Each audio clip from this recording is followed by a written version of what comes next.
Hello, everybody. Thanks for joining us. Welcome to Shut Up Football. I'm your fluffy human host, Jeff Stoltzfus. That's Kevin. Just a quick recap of some NFL news. Bill Belichick got a lucrative multi-year deal that he absolutely will not talk about or mumble about.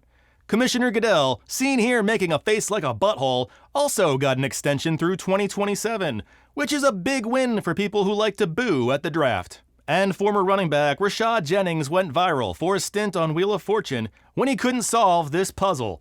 I mean, well, that could be anything. He asked for a P, as in celebrated filmmaker Quentin Tarantino, known for his hit film Reservoir Dogs. Rashad was playing for his own charity, which supports literacy. And now, the roast.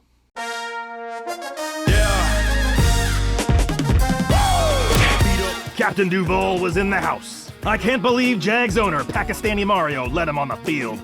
If you're unfamiliar with his origin story, he's the part of the King's Speech when a fully dressed kitty man made litter bitties in his shoes. Shit, yes, shit! Bad kitty. The Jags came out hot. Let's take a look up Press Taylor's nose and see what he's thinking.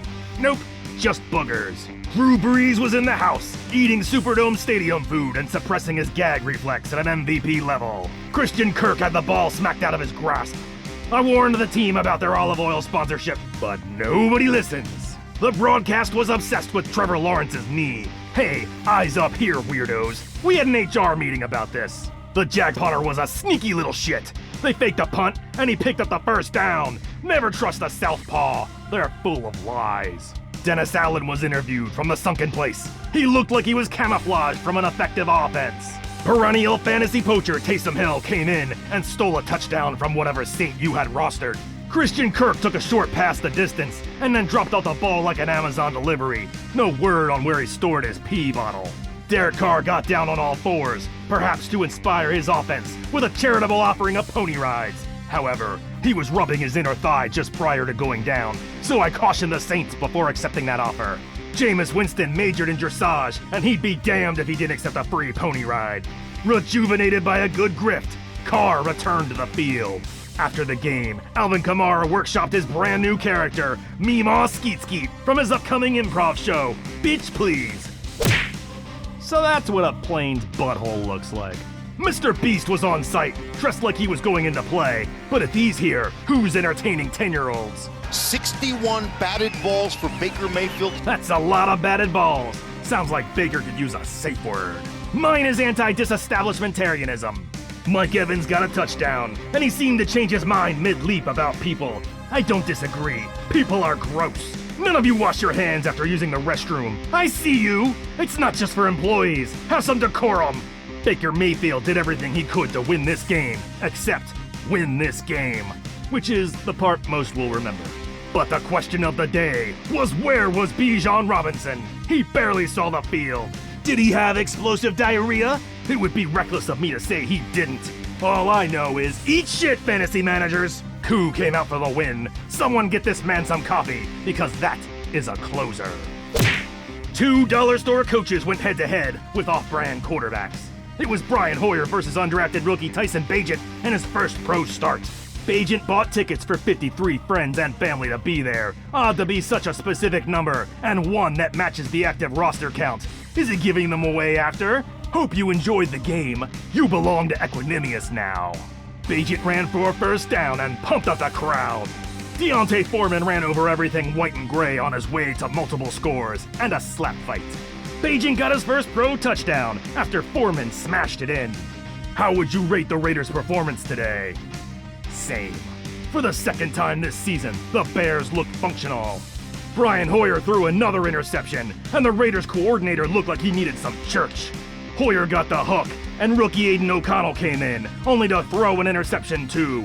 Who else you got back there? I say, send Bagent over to the Raiders for a quarter, and let's see what he can do. The Raiders tried an innovative onside kick. Ah! Into Travis Homer's face. Finish him. Josh McDaniels' coaching resume now includes being defeated by a coach with no coaching experience and an undrafted rookie quarterback in his first pro start on a 1-5 team. The Colts debuted their Indiana Knights uniforms. A bit of a strange start to the Deshaun Watson era here in Cleveland. He was starting to feel himself. That's where the hands belong, away from others. Deshaun Watson was knocked out of this game early. Myles Garrett left over 2 teams to block a field goal. The only way it would have been more dramatic is if 2 workmen carrying a large plate of glass happened by at just that moment. Minshew ran for a couple of scores, and maybe he should have ran some more because Myles Garrett was chasing his ass with a big old spoon all day.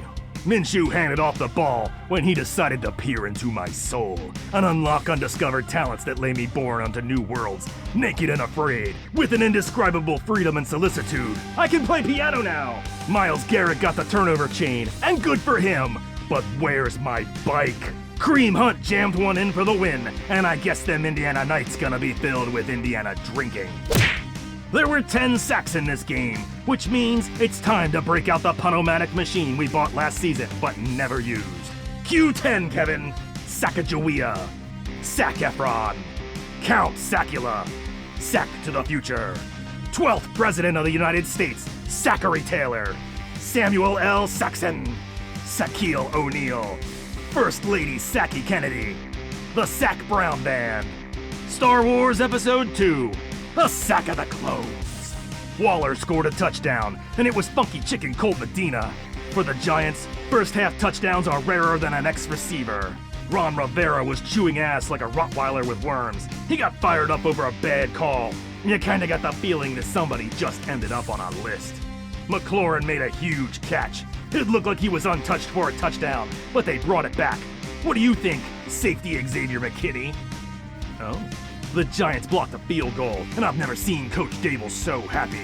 It's actually disconcerting. But constructive criticism. Maybe don't celebrate by punching a woman. It's frowned upon. Saquon Barkley fumbled the ball, but he was one larger ass away from being down by contact. Time to start carbo loading, my guy. It's either that or pad your butt bra, bro. I've been warning you about that narrow ass of yours for years. This game was like the Last Supper if it was held at a Chipotle. Holy shits all around. Lamar Jackson made the Lions cut a switch and spent the day spanking them with it. He was MVP level. You're gonna love season 5. They kill Hank. Ow! Spoilers over here! Aiden Hutchinson was flagged just because he dove face first into Lamar Jackson's crotch, which I think is its own penalty. Unless there's something I don't know about Lamar Jackson's Famunda region, and I find that very hard to believe. Even broken plays were breaking huge gains. The Lions couldn't get anything going, and the Ravens could do no wrong. Fuck hands! Stephon Diggs showed up wearing tomorrow's pants over today's. A clever ruse, but I saw right through it. You, sir, are no centaur. Josh Allen hit his favorite target, the parabolic mic guy. It was chuckles all around, but somewhere in a darkened production trailer, one man wearing headphones just went deaf. Mac Jones threw a ball into his lineman's back. What's wrong with you? Catch it in your back fat and run. James Cook scored a touchdown, and the pylon got a first-class ticket to his no-no square. Bill Belichick immediately went back to eating markers. You got a real problem, Bill. Josh Allen pushed one in for a touchdown. Look at all that beef, like someone spilled a platter of hot dogs. It was time for Max Jones to be a hero. It's Mac? Yeah, whatever. Win this one for Daddy and I'll take you to the marker store. Gesicki made a game-winning touchdown, and then punished us all with a never-ending parade of white boy celebrations. Congratulations, New England! You won a game. This is your Super Bowl now. Safety Buda Baker was seen warming up in the same manner that I march to the pantry when I need snacks. Geno Smith hit Jackson Smith and Jigba for his first pro touchdown. Kyler Murray was seen roaming the sideline like a ghost. Nobody looked him in the eye. Or maybe they just didn't look down. A ref was smacked in the face, and DJ Humphries was booted for it. Refs are like strippers. They can touch you, but you can't touch them. And also, they're covered in glitter. Little known fact. Hey, you! Flappy. Flappy time. Watch out, he's throwing Flappy. Joshua Doubs is one hell of a runner. Don't believe me? Just hike the ball over his head and watch him scurry. This little piggy got dragged for 6. Jake Bobo was the prettiest girl at the Payless. Everyone agreed he could squeeze into a 12 when he's clearly a 13. Puka Nacua continued his campaign to make every GM who didn't draft him in the first 4 rounds look stupid. Tutu Atwell scored again. How are they gonna throw a jump ball and the 5'9" guy comes down with it? 10 days ago, Darrell Henderson wasn't even on the team. Now he's scoring touchdowns for the Rams. What's the point of a depth chart if you're just gonna use your couch as a taxi squad? Kenny Pickett snuck one in by falling to his left. All those drills at the combine, and not one where they fall down. Useless. TJ Watt picked off a pass, and you better believe those terrible towels were waving. Sean McVay can only stare at the heavens and question his penance. Why, God, why must I lose to a franchise built entirely around laundry? Travis Kelce showed up wearing the tablecloth from my favorite Italian restaurant.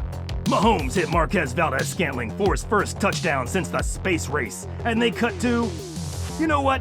We're not gonna do this anymore. I like her sassy red lips too, but out of principle, I'm going to replace every cutaway to Taylor Swift with the 1939 film Mr. Smith Goes to Washington. Because this country is bigger than the Taylors, or you, or me, or anything else. Joshua Kelly ripped off a huge run for a touchdown. Kelce rumbled for a big gain. He hasn't been this alone since week 2. Mahomes hit Kelce at the goal line, and he reached for the... And the Taylors and all their armies come marching into this place. Darius Davis took off before the ball was snapped, and somewhere, a dissatisfied woman who saw parallels said, Pacheco punched in the go-ahead touchdown for the Chiefs late. No, sir, I will not yield. Nice try, Chiefs, but this is a Chargers game, and Chargers games aren't over until Justin Herbert throws one final Never mind. Another magical showcase for Sean Payton's play designs. Mims ran 50 yards just to lose 11. The Packers were shut out going into halftime, and the staff started updating their resumes. I hear Chili's is hiring. Courtland Sutton scored a touchdown, and they showed Jerry Jeudy as proof of life, I guess. Romeo Doubs and Patrick Surtain shared a ball in the end zone. They called it a tie and gave it to Doubs. But if I were Romeo, I'd saw that fucker in half and mail it to Surtain UPS style. That's his baby too. The man has rights. Defensive coordinator Vance Joseph noticed one of his players wasn't on the field. Where was he? Right there. We've all left a kid or 3 behind at the airport or the bail bondsman. It happens. Love bounced a pass off Dobbs' hands to Jayden Reed for a score. Maybe this is the key to unlocking all bad teams. Start stacking your receivers. Quantity over quality. And I absolutely do not understand the references here, but it looks like Miles just joined a gang and stole a baby. The Eagles came out in their Hulu-themed uniforms. It was Kelly Green Night, which is like catnip for Eagles fans. Jalen Hurts' internal clock must be flashing 12 like an old VCR that needs set. I could have microwaved a frozen burrito in the time it took him just to fumble this away. For the second time this year, the refs called the Eagles offsides because they didn't know whose hands belonged to what player. A fact that seems easily provable by way of arms. Just follow him down. Dallas Goedert grabbed another touchdown. There is nothing he cannot possess, except maybe a comb. The Eagles slammed a brotherly shove in for a touchdown, and I gotta ask, what is this guy doing? You missed the whole thing, man. Tyreek Hill caught a touchdown. Then drop on the deck and flop like a fish! For the second week in a row, Hurts threw the dumbest interception of the week. With a defender close enough to smell the mint he was sucking on, Hurts decided, I can make this work. Love the enthusiasm, buddy, but next time, maybe just duck. Kirk Cousins threw an interception after the ball was stolen out of Jordan Addison's hands. This thievery will not be forgotten. Christian McCaffrey fumbled the ball, and the defense celebrated with a Viking funeral. Or maybe they were body surfing the entire team one at a time. That's 53 players, plus practice squad coaches and support staff. Ain't nobody got time for that. Addison must have had a very stern chat with his mitts, because he stole the ball back from Ward for a score.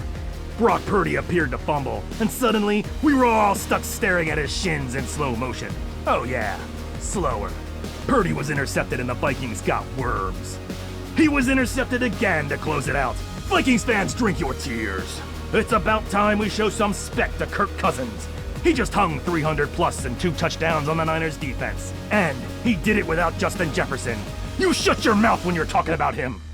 And now it's time for the soft pretzel of the week. Yummy. This week the pretzel goes to people who pay their debts. A couple of NFL players made bets regarding their alma maters and lost. Their payment? Humiliation. Travis Kelce was forced to wear the head of Iowa's Cy the Cardinal, and Amon-Ra St. Brown was forced to dress up as a leprechaun thanks to Notre Dame's win over USC. Don't worry, boys, you may have lost a bet, but you've won the soft pretzel of the week. And that's our show. Thank you so much for watching Shut Up Football. Please leave your comments below, like, subscribe, click the bell, say hi to your mom for me. We'll catch you next time. Peace! Check the mic and make sure it sound right, boys.